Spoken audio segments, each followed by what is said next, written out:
Good morning friends. तो आज हम यहाँ हैं एक और नए सेशन के साथ। तो आज हम बात करेंगे फाइनेंशियल मैनेजमेंट के बारे में। मनी मैनेजमेंट या फाइनेंशियल मैनेजमेंट किसे कहते हैं। तो इससे पहले मैं आपको एक बात बताना चाहता हूँ कि दुनिया में जो बुद्धिजीवी लोग होते हैं या जो हाईली, चाहे वो इलॉन मस्क हो, चाहे वो वारन बफे हो, चाहे वो बिल गेट्स हो, चाहे वो कोई भी एक सक्सेसफुल इंसान हो जिसको अच्छी नॉलेज होती है, वो किताबें ज़रूर पढ़ता है। चाहे वो एपीजे अब्दुल कलाम हो, उनके 2500 बुक उनकी जो लाइब्रेरी में थी, जो उन्होंने पढ़ रखी थी और इससे ज़्यादा पढ़ रखी थी। और सभी सक्सेसफुल लोग किताबें ज़रूर पढ़ते हैं। और किताबें पढ़ने में आपको एक सबसे बड़ा फायदा मैंने पहले ही बताया, ये होता है कि आपको फर्स्ट हैंड इन्फॉर्मेशन मिलती है। अगर बीच में आप मेरे मुंह से सुन रहे हैं किसी किताब को लिखा हुआ, तो आपके पास फर्स्ट हैंड इन्फॉर्मेशन नहीं जा रही है। इसमें मैंने मेरा दिमाग भी लगा दिया है। तो इसलिए आप खुद किताब पढ़ते हैं तो आपको फर्स्ट हैंड इन्फॉर्मेशन मिलती है, फर्स्ट। और सेकेंडली, आपको शायद ये नहीं पता होगा, एक फैक्ट है कि दुनिया में सबसे ज़्यादा किताबें फाइनेंशियल मैनेजमेंट पे लिखी जाती है कि पैसा कैसे कमाएं, पैसों को कैसे मैनेज करें, पैसों को कैसे इन्वेस्ट करें। इस चीज़ पे दुनिया में सबसे ज़्यादा किताबें लिखी जाती है। तो यहाँ पर हम कुछ किताबों के उदाहरण लेते हैं, कुछ और उदाहरण लेते हैं जिससे आप अपना फाइनेंशियल मैनेजमेंट, पैसे को अच्छे से रख पाएं। बहुत से लोग ऐसे होते हैं जिन्हें फाइनेंशियल मैनेजमेंट या पैसों के रख रखाव के बारे में नहीं पता होता। इसलिए हमारे यहाँ एक कहावत भी है कि बहुत से लोग यहाँ पैसा कमाना जानते हैं, लेकिन पैसे का मैनेजमेंट, पैसे को अपने पास रखना, ये बहुत कम लोग जानते हैं। आपने आसपास बहुत से आपने लोगों को देखा होगा जिनके पास पैसा आया और उन्होंने बहुत जल्दी गंवा दिया। बहुत से ऐसे रियल एस्टेट जो प्रॉपर्टी डीलर बोल देते हैं वो होंगे, बहुत से ऐसे ज़मीन वाले होंगे जिन्होंने अपनी ज़मीनें बेची और आगे पैसे को अच्छे से इन्वेस्ट नहीं किया, तो वे जो दोबारा सड़क पे आ गए। और हमारे आसपास जो ये हरियाणा पंजाब का एरिया है, यहाँ पर सबसे अच्छी बात यह है कि लोगों के पास ज़मीनें होती हैं, और जिनके पास अपनी ज़मीन और अपना घर होता है तो उन्हें बहुत ज़्यादा कुछ करने की ज़रूरत नहीं होती ज़िंदगी में। अगर उन्हें अपना फाइनेंशियल स्टेटस ठीक ठाक रखना है, तो ज़िंदगी अच्छे से गुजारनी है, तो इसके ये जो बड़े शहरों में दिक्कत होती है, घर मकान हर चीज़ के उनको पैसे देने पड़ते हैं, हर चीज़ के लिए उन्हें कुछ न कुछ, मतलब सब चीज़ें अपने रूरल एरिया में बोल देते हैं कि हर चीज़ मोल की होती है, हर चीज़ के पैसे देने पड़ते हैं उनको। तो एक कहावत और भी है किताबों के हिसाब से, सॉरी,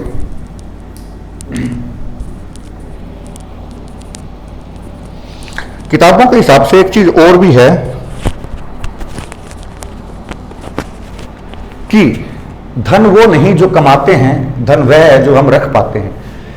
तो ये बहुत अच्छी स्टेटमेंट है, इसलिए मैंने यहाँ लिख दी कि धन वो नहीं है जो हम कमाते हैं। आप 1 लाख रुपया कमाते हैं और 1,20,000 रुपया लगा देते हैं, या 1 लाख पूरा लगा देते हैं, या 90,000 लगा देते हैं, तो धन वो नहीं है जो हम कमाते हैं। धन वो है जो हम बचा पाते हैं, जो हमारे लिए फ्यूचर के लिए सेव होता है, उसे हम कमाई कहते हैं। सही भाषा में जो कमाई की जो है डेफिनेशन है वो है कि धन वो नहीं जो हम कमा पाते हैं, धन वो है जो हम रख पाते हैं। तो गरीब आदमी को और गरीब बनाने में जो सबसे बड़ा रोल जो अदा करता है, वो करता है लोन। बड़ी बड़ी कंपनियां, मैं अब नाम नहीं लूंगा, जो आपको आकर्षक ऑफर देती है, लोन देती है, आपको हर चीज का लोन मिलेगा, मोबाइल, वॉशिंग मशीन, पंखा, computer, TV, LCD, car, home, education, न जाने कितने लोन यहाँ पर जो हमें कि आप 0% पे ले जाइए, अभी आइए अभी ले जाइए, 1 रुपया देकर ले जाइए। लेकिन अगर हम इतने समझदार होते कि फाइनेंशियल टर्म समझ पाते, फाइनेंशियल चीजें कर पाते, तो हम इन चक्करों में पड़ते ही नहीं। तो गरीब आदमी का जो सबसे बड़ा दुश्मन, जो मैंने किताबें पढ़ी उनमें बताया गया है, उसे बताया गया है लोन को। अगर आपकी फाइनेंशियल सिचुएशन अभी अच्छी नहीं है, आप इतना ही कमाते हैं जिससे आपका मतलब परिवार चल पाए, घर यानी कि रोज का जीवन बसर हो पाए, तो आपके लिए सबसे बड़ा दुश्मन होगा लोन। और कंपनियां आकर्षक इनाम दे दे के और आकर्षक ऑफर दे दे के, जो कि हमें बिल्कुल समझ नहीं आते, हमें उनकी बिल्कुल जानकारी नहीं होती, और हम उस चक्रव्यूह में फंस जाते हैं, और फंस तो जाते हैं, निकल नहीं पाते हैं। फॉर एग्जाम्पल, हम एक मोबाइल लोन लेते हैं। मान लीजिए कि हमने 50,000 रुपए का एक मोबाइल ले लिया है, और जिसकी किस्त है 2,000 रुपए महीना। 2,000 रुपए महीना आपको महीने के बहुत कम लगेंगे, और ये किस्त आपको देनी है 3 साल तक। तो 3 साल में आपने कितने दे दिए? 60,000 रुपए। और मोबाइल था 50,000 का, दे दिया आपने 60,000। 10,000 रुपए आपके बर्बाद हुए, और हो सकता है कि 2 साल बाद आपको एक और मोबाइल की जरूरत पड़ गई, तो क्या आप क्या करेंगे? 2 साल एक एवरेज उम्र लगा लेते हैं एक मोबाइल की। आपने एक महंगा मोबाइल खरीद तो लिया, लेकिन 2 साल बाद आपने सोचा है तो पुराना हो गया, टेक्निक्स पुरानी हो जाती है, मोबाइल बड़ा, जो इलेक्ट्रॉनिक्स आइटम्स होती हैं ये बड़ी जल्दी यानी कि नए नए इसमें वेरिएबल आ जाते हैं। तो अब आपने 50,000 के 60,000 3 साल में भर रहे हैं, आप 50,000 के 60,000 3 साल में कर रहे हैं, और 2 साल बाद आपको एक और मोबाइल लेना पड़ गया, तो ये चीज इतना बोदर कर देगी कि आपको वहां से निकलना ही नहीं देगी। दूसरी चीज में अगर आपके साथ अगर ऑफर देंगे, अगर 1 साल आप सही से भरते हैं तो एक चीज और ले सकते हैं, आपने वॉशिंग मशीन ले लिया, टीवी ले लिया, उसकी अलग से किस्त। थोड़ी बड़ी फैमिली की अगर मैं बात करूं तो उनके लिए education loan, car loan, home loan, ये चीजें आ जाती है, और ये चीजें उनको बहुत ज्यादा, मतलब जब लोन हम ले लेते हैं, अपनी चादर से बाहर पैर हम निकाल तो लेते हैं, लेकिन उसके बाद हमें पता चलता है कि हमारी सारी जिंदगी उस लोन के चारों तरफ ही बीत गई है। लोन को उतारने में, होम लोन जैसे लंबे लोन होते हैं, 10, 15, 20 साल तक के लोन होते हैं, कार लोन जैसे 5 से 7 साल, 8 साल तक का लोन होता है, तो इन लोन में ही हमारी जिंदगी बीत जाती है। तो जिनके पास लोन, अब जैसे क्रेडिट कार्ड के लिए एक वर्ड यूज कर लेते हैं कि अगर सही यूज करें, एक छोटा सा वर्ड आ गया, सही यूज करें। अगर हमें फाइनेंशियल टर्म इतनी समझ में आती, सही गलत का पता होता है, तो हम कभी क्रेडिट कार्ड लेते ही नहीं। एक साधारण आदमी के लिए अगर मेरे से पूछा जाए कि first principle of financial management क्या है, तो मैं उसे कहूंगा कि आप अपना आय और व्यय अगर लिखते हैं, इनकम और जो आपके पैसे खर्च होते हैं, अगर वो लिखते हैं, तो आप बहुत कम लोग, बहुत ना के बराबर लोग अपनी इनकम और अपना जो वो पैसे लगाते हैं, जो वो चीजें खरीदते हैं, वो लिखते हैं। इससे बहुत चीजें समझ में आ जाती है कि हम कितना कमा रहे हैं, कितना हमारा फालतू में पैसा खर्च हुआ, कितना हमारा अनचाही वस्तुएं जो हमने खरीदी उस पर हमने खर्च कर दिया। तो इससे हमें बड़ी क्लैरिटी आ जाती है। लेकिन ये छोटा सा काम भी हम नहीं कर सकते। आजकल मोबाइलों में इतनी ऐप आ गई है कि हम बड़ी आसानी से चीजों को मैनेज कर सकते हैं, खाता बुक, पता नहीं कितनी ऐप्स हैं जो कि बहुत अच्छे से, लेकिन हम लिखना नहीं चाहते। सबसे बड़ी बात यह है कि हम फेस नहीं करना चाहते अपने डर को, अपनी इनसिक्योरिटीज को हम फेस नहीं करना चाहते। कि हमें पता लगता है तो यार ये क्या हो गया। ये चीजें सभी जगहों पर एक्सेस करती है। जो चीजें हमें दुख पहुंचाती है, तकलीफ देती है, हम उनका सामना कभी नहीं करना चाहते। लेकिन जब भी हम सामना कर लेते हैं तो तभी उस चीज में इंप्रूव आता है। जैसे हमें किसी चीज से डर लगता है, हम उसके पास नहीं जाते, लेकिन वो डर तभी निकलेगा जैसे पानी से या किसी ऊंचाई से, तो वो डर तभी क्लियर होगा जब हम वहां जाएंगे। तो अब सबसे पहले आप लिखना शुरू करेंगे अपने आय और व्यय को, तो ही आपको समझ में आएगा कि आप कितने पैसे कमा रहे हैं, कितने खर्च हो रहे हैं, कितने बेकार के कामों पे खर्च हो रहे हैं, कितने जायज कामों पे खर्च हो रहे हैं, और कितने आपके पास सेविंग बचत आ रही है। और वही आपका नेट प्रॉफिट होगा, वही आपको पता लगेगा कि मैं कितने पैसे वास्तव में कमा रहा हूं। तो सबसे पहले बात करते हैं लोन की। जो लोन होता है, गरीब को और गरीब बनाने में जो सबसे बड़ा जो रोल अदा करता है वो लोन। तो लोन के लिए मैंने एक बुक पढ़ी, जो कुछ बुक्स की रेफरेंस में यहां दूंगा। एक बुक है the total makeover of money, Devram Singh की बुक है। बहुत ही अच्छी बुक है। इसमें बेबी स्टेप्स दिए गए हैं कि कैसे अपने लोन्स को उतारें, कैसे इस चीज से राहत पाएं। अगर आपको अमीर बनना है तो अमीर आदमी कभी क्रेडिट कार्ड नहीं लेता, कभी लोन नहीं लेता। ये देख लेंगे आपकी क्रेडिट कार्ड्स के बिना भी काम चलते हैं। कई बार आप देखते हैं कि बहुत से फोन पे डिस्काउंट होता है कि अगर आपके पास क्रेडिट कार्ड है तो 2,000 रुपए कम। आप अपने दोस्त को ढूंढते हैं जिसके पास क्रेडिट कार्ड हो, और आप सोचते हैं काश मेरे पास भी होता तो मुझे ये फोन। और ये स्कीम्स क्यों दी जाती है? आपको फंसाने के लिए। एक बार आपके हाथ में क्रेडिट कार्ड आ गया और आपको फाइनेंशियल मैनेजमेंट नहीं पता है, जो ऑफकोर्स आपको नहीं पता है, मुझे नहीं पता है, तो आप एक बार इस जाल में फंस गए तो आगे से आगे फंसते ही चले जाएंगे। तो बड़े बेबी स्टेप दिए गए हैं कि एक बार फर्स्ट 1 लाख, एक बार आप पहले 1 लाख रुपए इकट्ठा कीजिए। इससे आपको एक चीज पता चलेगी कि सेविंग्स क्या होती है, सेविंग्स कैसे की जाती है, सेविंग्स का महत्व क्या है। इस चीज के बारे में आपके माइंड में बहुत क्लैरिटी आ जाएगी। और ये जो 1 लाख रुपए होंगे, फर्स्ट 1 लाख रुपए, ये आपको फाइनेंशियल सिक्योरिटी देंगे। अगर आपकी जॉब चली जाती है, अगर आपको कोई और जरूरत पड़ जाती है, कोई मेडिकल इमरजेंसी आ जाती है, आप कुछ चीज घर के लिए इमरजेंसी में लेना चाहते हैं, तो 1 लाख रुपए आपको हमेशा सिक्योरिटी की फीलिंग देंगे और आपकी बचत की आदत बनाएंगे। तो फर्स्ट बेबी स्टेप है फर्स्ट 1 लाख रुपीज, जो कि टोटल मनी मेकओवर बुक में देवराम सिंह की बुक है, उसे पढ़िए अच्छे से, तो आपको बहुत अच्छे से समझ में आएगा। मैं इसके कुछ इंपॉर्टेंट फैक्टर बता रहा हूं। और उसके बाद आप अपनी लिस्ट बना लीजिए डेट की, जो आपका पास कर्ज है उसकी एक लिस्ट बना लीजिए। सबसे पहले छोटे लोन्स को क्लियर कीजिए। कई बार हम करते हैं कि बड़ी चीज, बड़ा पैसा आ गया, छोटे मोटे तो चलते ही रहते हैं, हम ऐसे कर देते हैं और बड़ी चीज को पहले लेके चले। नहीं, पहले क्रेडिट कार्ड, स्मॉल लोन जैसे मोबाइल, बाइक, अगर जैसे आपको पता चलता है कि आपने पंगा ले लिया है तो सबसे पहले इन छोटे छोटे लोन्स को क्लियर कीजिए और बाद में जो आपके पास सेविंग्स बचती है, जो कार लोन, होम लोन, बड़े लोन माने जाते हैं, उन लोन में करिए और उसके बाद आप अपना पैसा कीजिए, फ्यूचर में इन्वेस्ट कीजिए। अब इन्वेस्ट की अगर मैं बात करूं तो हमारे यहां पर यूथ को अभी तक बहुत ज्यादा यूथ ऐसा है जिसे इन्वेस्टमेंट के बारे में पता ही नहीं, जिसे कि बीएससी और इसमें कितने मतलब कैसे पैसे इन्वेस्ट करते हैं, कैसे मतलब पैसे किसी फर्म में, किसी कंपनी में कैसे शेयर खरीदे जाते हैं, कैसे शेयर बेचे जाते हैं, उसे हम एक ट्रैप समझते हैं कि एक जाल है।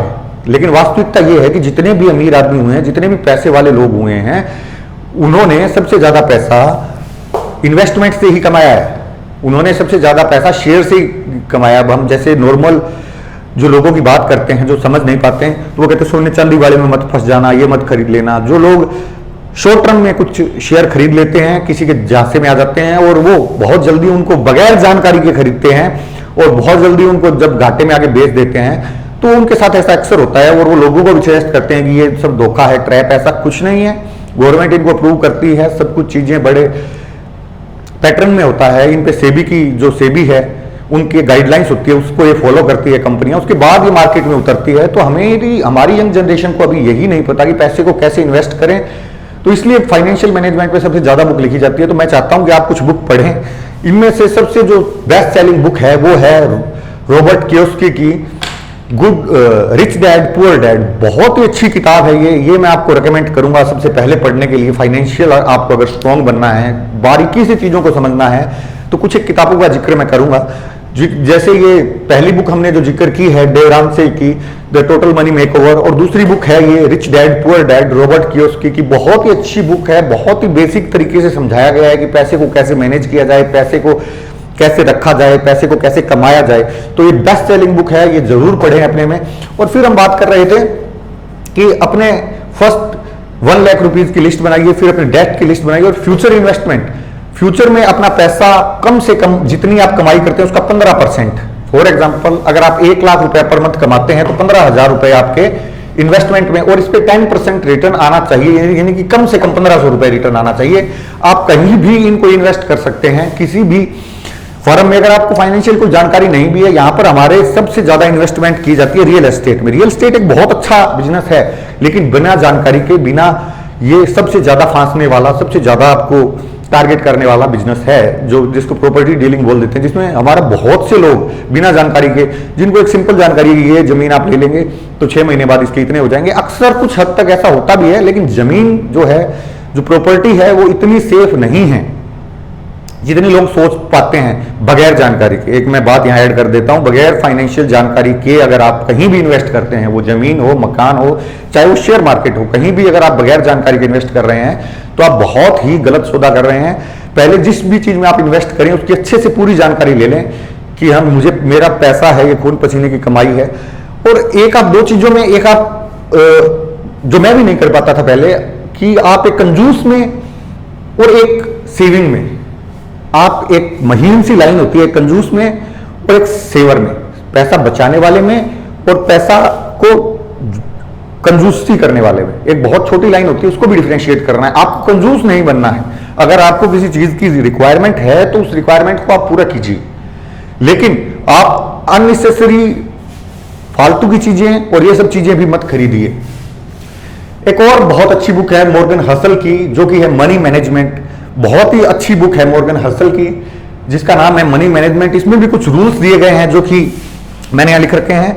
सेल्फ सफिशिएंसी है, ब्रेथिंग रूम है, स्टेबिलिटी है, फ्लेक्सिबिलिटी है, financial independence and abundant wealth. इसमें भी वही स्टेप्स दिए गए हैं कि आपके गोल की जो है क्लैरिटी होनी चाहिए। आप इसको यूट्यूब पे हिंदी में बड़ी आसानी से सुन सकते हैं किसी भी चैनल पर। मैं ये 4-5 बुकें आपको जरूर रेफर करना चाहूंगा। एक बुक है फाइनेंशियल फ्रीडम, जो कि विकी रोबिन के द्वारा फॉरवर्ड की गई है। बहुत अच्छी बुक है, जो कि आपको बहुत बेसिक चीजें सिखा देगी फाइनेंशियल मैनेजमेंट के बारे में। लेकिन हम वही फर्स्ट हैंड इंफॉर्मेशन की बात आ गई। सबसे पहले आप इन बुक्स को पूरा सुनिए, उसके बाद कोशिश कीजिए कि ऐसी किताबें पढ़ी जाएं, खुद से पढ़ी जाएं, तब आपको इसके बारे में पूरी जानकारी हो जाएगी। अगर किसी दूसरे के मुंह से आप सुन भी लेंगे या इसके जो मेन कंसेप्ट है वो अगर 5-7 जो स्टेप्स दिए गए हैं वो अगर आप किसी से सुन भी लेंगे, डिटेल में नहीं पढ़ेंगे, खुद से 1 बार 2 बार 3 बार 5 बार पढ़िए, जब तक आपके दिमाग में पूरी क्लैरिटी नहीं आ जाती। तो इसमें जो फाइनेंशियल फ्रीडम जो बुक है जो फॉरवर्डेड बाय विकी रोबिन है, उसमें क्लैरिटी ऑफ गोल, जो कि आप क्लैरिटी ऑफ गोल आपको जो करना है उसके बारे में बड़ी क्लैरिटी होनी चाहिए। सेल्फ सफिशिएंट, आप खुद से समर्थ होना चाहिए आप में उस चीज को करने का। ब्रीथिंग रूम, वही सेविंग, आपके पास कुछ सेविंग होनी चाहिए जिसे ब्रीथिंग रूम बोल दिया गया है। और आपके प्लान में स्टेबिलिटी होनी चाहिए, आपको चीजें रोक के रखना, फ्लेक्सिबिलिटी, टाइम के अनुसार बदल जाना। तो ये सब कुछ पॉइंट दिए गए हैं जो कि आप यूट्यूब पे बड़ी आसानी से, मैंने सिर्फ कुछ बुक्स रेकमेंड करने के लिए आपको यह सेशन दिया है। इसमें से जो बेस्ट बुक्स है वो मैंने आपको बता दी है। The psychology of money, Morgan hustle, the rich dad poor dad जो रॉबर्ट कियोसाकी, और फाइनेंशियल फ्रीडम जो कि फॉरवर्डेड बाय विकी रोबिन है। तो ये कुछ बुक आप पढ़ सकते हैं। और फाइनेंशियल जब तक आपको नॉलेज नहीं होगी, एक और एग्जांपल मैं देना चाहूंगा कि जो यूएस का यूथ था वो हमारे आज के यूथ के बराबर 50-60 में, 1950-60 में यूएस का यूथ भी ऐसा था जो उस टाइम मतलब मार्केट में जो इन्वेस्टमेंट मार्केट है उस पर ध्यान नहीं देता था। और धीरे धीरे जिन लोगों ने ध्यान दिया वो आज मिलेनियर्स बिलेनियर्स हैं। और उस टाइम पे जिन्होंने फाइनेंशियल जो इन्वेस्टमेंट है उस पर ध्यान नहीं दिया वो लोग आज वहीं जो अपना छोटा मोटा काम कर रहे थे वो वहीं रह गए। और इंडिया में आज वही है कि अगर आपको इन्वेस्टमेंट के बारे में नहीं पता है, अगर आपको शेयर के बारे में नहीं पता है, अगर आपको किसी फर्म जो कि लिस्टेड होती है उसके बारे में जानकारी नहीं है, ठीक है, आप अब कई लोग जो एकदम से आते हैं वो सीधा क्रिप्टो करेंसी में आजकल बड़ा ट्रेंड चल रहा है। ये मैं आपको एग्जांपल देके बताता हूँ। क्रिप्टो करेंसी खरीद लेते हैं बगैर किसी जानकारी के। 50-60 क्रिप्टो करेंसी है, उनमें से कोई भी खरीद लेंगे जो पीछे बढ़ रही है, इधर उधर से 4-5 यूट्यूब के वीडियो देखे और क्रिप्टो करेंसी खरीद ली। अब क्या होता है बगैर जानकारी के, कुछ ही दिन में अब क्रिप्टो मार्केट पीछे जी बिल्कुल बिल्कुल बिल्कुल नीचे आ गई और बहुत से लोगों ने वो बेच दिए। तो आपको जब क्रिप्टो करेंसी के बारे में, ये कैसे बनी है, कहां से बनी है, कौन इनको चला रहा है, कैसे ये मूव करती है, कैसे इनका ग्राफ कैसा है, तो ये सब चीजें जब तक आप नहीं देखेंगे, जैसे जब तक आप किसी कंपनी को लॉन्ग रन में नहीं देखेंगे, लॉन्ग रन में कंपनी कैसा कर रही है, जैसे आपने किसी कंपनी के शेयर खरीदे हैं, जैसे किसी कंपनी के शेयर खरीदे, फॉर एग्जांपल शेयर खरीदे तो आपने यहां किसी पॉइंट पर शेयर खरीदे और उसके बाद वो ऐसे जा रही है, ठीक है कंपनी, और यहां पर आपने बेच दिए तो आपको लॉस हो गया और उसके बाद भी वो नीचे गई और फिर ऊपर जाते जाते यहां पहुंच गई मान लो। फिर आपने कहा यार ये गलत किया, आपने यहां फिर खरीद लिए और फिर यहां से ये फिर डाउन हो गए कुछ दिन बाद, तो आपको फिर लगा कि आप फिर नुकसान में आ रहे हैं। तो आपने सोचा कि ये यार शेयर मार्केट तो हमारे लिए थी नहीं। लेकिन जब आप कंपनी का, किसी भी कंपनी का लॉन्ग टर्म जब देखते हैं तो कंपनी हमेशा, हर कंपनी ऊपर नीचे चलती है, तो आपको उस चीज को अपने पास रखना, स्टेबल करना और उसकी प्रॉपर जानकारी, लॉन्ग टर्म में उसकी जानकारी होनी चाहिए। तभी आप मनी मैनेजमेंट कर पाएंगे। अपने आय और व्यय को पूर्ण रूप से, आपके इनकम को और पैसे जो खर्च हुए हैं उनको प्रॉपर रूप से लिखिए, एक बिल्कुल डायरी बनाइए, लोन से दूर रहिए और अपने फ्यूचर के लिए पैसे सेव और इन्वेस्ट कीजिए। तो यही एक छोटी सी वीडियो में कुछ किताबों की रेफरेंस आज देना चाहता था आपको। फाइनेंशियल मैनेजमेंट के बारे में आज जागरूक होना बहुत ही जरूरी है। अगर आप आज सेविंग नहीं करते हैं, पैसे नहीं बचा पाते हैं, पैसे को नहीं रख पाते हैं, तो जो आपका फ्यूचर टाइम है वो काफी इनसिक्योरिटी से भरा आने वाला है।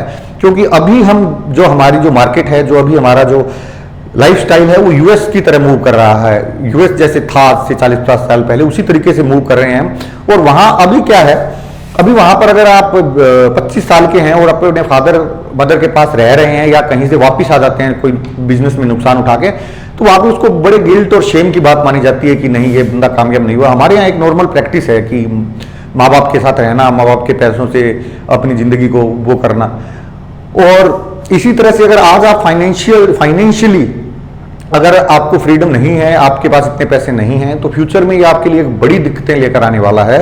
तो आप सबसे पहले अगर कोई भी काम कर रहे हैं, कोई भी चीजें कर रहे हैं, तो उसमें सबसे ऊपर रखिए फाइनेंशियल मैनेजमेंट को। आपके पैसे कहां आप इन्वेस्ट करने हैं, कैसे करने हैं और कैसे सेविंग्स को रखना है। एक और छोटी सी चीज आपको बताता हूं, एक जो मैंने नोट की है, एक बुक में है, शायद इसमें फाइनेंशियल फ्रीडम में ही है, man in the car paradox. Man in the car paradox. तो इसमें क्या होता है कि अगर हम किसी को देखते हैं कि कोई बंदा आ रहा है, बड़ी अच्छी गाड़ी है उसके पास, फॉर्च्यूनर है, एंडेवर है, कोई और मर्सिडीज है, कोई अच्छी गाड़ी से आ रहा है, तो हम सोचते हैं कि ओहो यार ये कैसा बंदा है, इसके पास अच्छे पैसे होंगे। लेकिन हमें ये नहीं पता कि उसकी ये गाड़ी लोन पर है, उस पर कितना कर्जा है, उस पर कितनी उसकी फाइनेंशियल प्रॉब्लम चल रही है। हम ये सब चीजें इग्नोर कर देते हैं। तो इसको कहा गया है man in the car paradox, कि हम भ्रांति मान लेते हैं कि जिसके पास कार है वो सुखी है, वो एंजॉय कर रहा है अपनी लाइफ को, उसके पास इनफ शेविंग है, और हम अपना स्टेटस सिंबल दिखाने के लिए, हम प्रूफ करने के लिए तो अच्छे मोबाइल, एप्पल्स के मोबाइल, जो चीजें शो ऑफ के लिए, अच्छी गाड़ियां, अच्छे मोबाइल्स, और इन चीजों के पीछे जल्दी भागना शुरू कर देते हैं, लोन की तरफ जल्दी चले जाते हैं। तो man in the car paradox इसीलिए है कि आप अब इन सब चीजों से बचें। जब आपके पास सफिशिएंट अमाउंट हो तभी आप कोई चीज खरीदें, तभी जब आपकी बहुत ज्यादा जरूरत हो और उतना आपके पास पैसा भी हो तभी कोई चीज खरीदें, तो आप फ्यूचर में कभी भी दुखी नहीं होंगे। आपका फाइनेंशियल जो स्टेटस है बहुत अच्छा होगा। बहुत से लोग आपने देखे हैं जिनके पास पैसा बहुत है लेकिन वो एक अच्छा जीवन नहीं जी पा रहे, सिर्फ फाइनेंशियल मैनेजमेंट की कमी से। तो दोस्तों आज ये छोटा सा सेशन था 4-5 बुक्स के बारे में आपको बताने का। इनको पढ़ लीजिए, इनके बारे में हम जरूर डिस्कस करेंगे हमारे नेक्स्ट सेशन में। प्लीज आप एक बार इन बुक्स का नाम मैं फिर ले लेता हूं। टोटल मनी मेकओवर देवराम से, the psychology of money Morgan Housel, rich dad poor dad Robert Kiyosaki, और financial freedom forwarded by Vicki Robin. ये अगर आप 4-5 बुक अगर आप पढ़ लेते हैं तो आपको फाइनेंशियल बेसिक क्लियर हो जाएगा। आप पढ़िए और हम नेक्स्ट वीक इसको, सभी से रिक्वेस्ट है कि इनको पढ़िए चाहे सुनिए। ऑडियो बुक बहुत जगह अवेलेबल है, इनको पढ़िए चाहे सुनिए, चाहे इनके शॉर्ट जो यूट्यूब पर बहुत वीडियो हैं उनको बना रखे हैं उन पे जाइए। और हम डिस्कस तभी करेंगे जब आप सब इसको पढ़ के और आप सब इनको बारे में जानकारी लेकर आएंगे। तो बेसिक सा मैंने बता दिया है, तो सेशन आज इसी बारे में था, बुक्स के बारे में। तो इन बुक्स को जो वर्ल्ड में सबसे ज़्यादा फाइनेंशियल मैनेजमेंट के बारे में लिखी जाती है, तो आप भी वो बुक पढ़िए। जो बेसिक बुक्स है मैंने बता दिए, उसके बाद हम इस पे डिस्कस करेंगे और नेक्स्ट बुक्स के बारे में बताएंगे। Thank you. हाँ, गॉट इट।